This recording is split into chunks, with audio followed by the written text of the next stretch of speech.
December 1ஆம் தேதி SIR தொடர்பான மனுக்கள் மீது பதிலளிக்க தேர்தல் ஆணையத்திற்கு உச்சநீதிமன்றம் உத்தரவு பிறப்பித்து இருக்கிறது. டிசம்பர் 1ஆம் தேதி எஸ்ஐஆர் தொடர்பான மனுக்கள் மீது பதிலளிக்க தேர்தல் ஆணையத்துக்கு உச்சநீதிமன்றம் உத்தரவு பிறப்பித்து இருக்கிறது.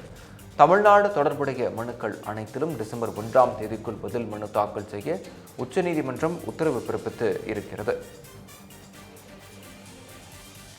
கேரளா எஸ்ஐஆர் மனு தொடர்பான வழக்குகள் மீது டிசம்பர் 2ஆம் தேதி விசாரணை நடைபெறும் என உச்சநீதிமன்றம் அறிவித்திருக்கிறது. இது குறித்த விவரங்களை வழங்க இணைகிறார் செய்தியாளர் கவியரசன். கவியரசன், விவரங்களை வழங்கலாம். வணக்கம்.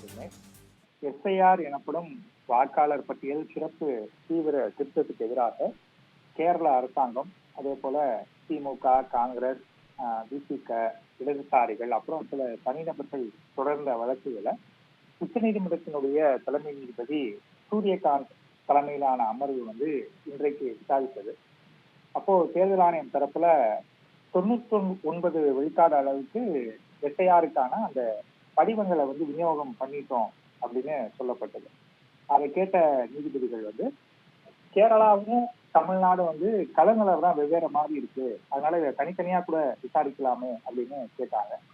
உடனே தமிழக அரசு தரப்புல ஒரு விஷயம் சொல்றாங்க. தமிழ்நாட்டை பொறுத்த வரைக்கும் 50% பணிகள் கூட முடியல எஸ்ஐஆரை பொறுத்த வரைக்கும்.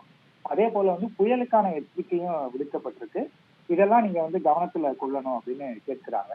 அதற்கு தேர்தல் ஆணையம் அரசியல் கட்சிகள் இந்த விவகாரத்தை தேவையில்லாம பூதாகரமா பேசி பெரிதாக்குறாங்க, ஆனா களத்தை பொறுத்த வரைக்கும் பணிகள் விரைவாக நடைபெற்று இருக்கிறது, அதனால இது ஒன்றும் பிரச்சனை இல்லை, போயிட்டு இருக்கு அப்படின்னு அதை திமுக தரப்பு மறுக்கிறாங்க. அரசியல் கட்சிகள்லாம் ஊதியெல்லாம் பெருசாக்கல, நாங்க கள நிலவரத்தை தான் பேசுறோம், நடைமுறை சிக்கல் இருக்கு அப்படிங்கறத நாங்க இப்படி சொல்றோம் அப்படின்னு சொல்றாங்க. அதே போல நியாயமான விஷயங்களை தான் நாங்க சொல்றோம், அதை கூட அரசியலோட கலந்து பேசுவதை தேர்தல் ஆணையம் செய்யறாங்க அந்த மாதிரி அப்படின்றாங்க. அதை தேர்தல் ஆணையம் தரப்பு மறுக்கிறது. நடைமுறைகளை மேற்கொள்றதுல தேர்தல் ஆணையத்துக்கு எந்த சிக்கலும் இல்லை, நாங்க தானே வேலை பார்க்கிறோம், எங்களுக்கு எந்த சிக்கலும் இல்லை. கேரளா, தமிழ்நாடு தொடர்பான மனுக்கள் மீது தனித்தனியா நாங்க பதில் தாக்கல் செய்ய தயாரா இருக்கோம், அதனால வழக்கை நீங்க 5ஆம் தேதி ஒத்தி வைக்கணும் அப்படின்னு கேட்கிறாங்க. இதை தொடர்ந்து அடுத்தடுத்த தரப்பும் வாதங்களை வைக்கிறாங்க. திமுக தரப்பு ஏடிஆர் அமைப்பு சார்பாக பிரசாந்த் பூஷன் பேசுறாரு, அதற்கும் தேர்தல் ஆணையம் பதில் செய்கிறது.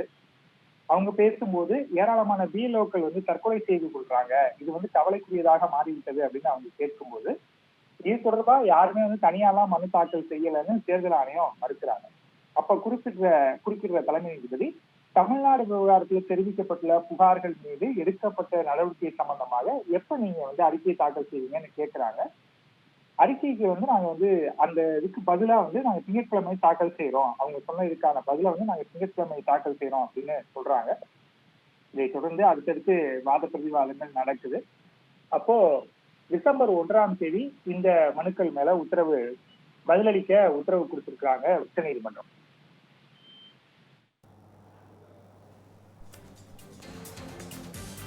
விவரங்களுக்கு நன்றி Kaviyarasan.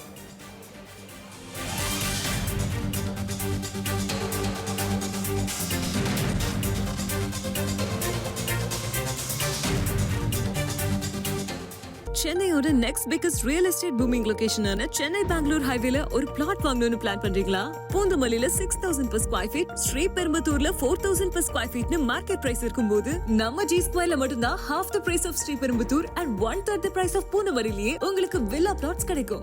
S, launching G square எட்டனா அட்டாண்டலம் near Savitha medical college. Early bird price of villa plots வெறும் 1790 per square feet, அதுவும் for first 15 bookings only. For bookings call 8939750009.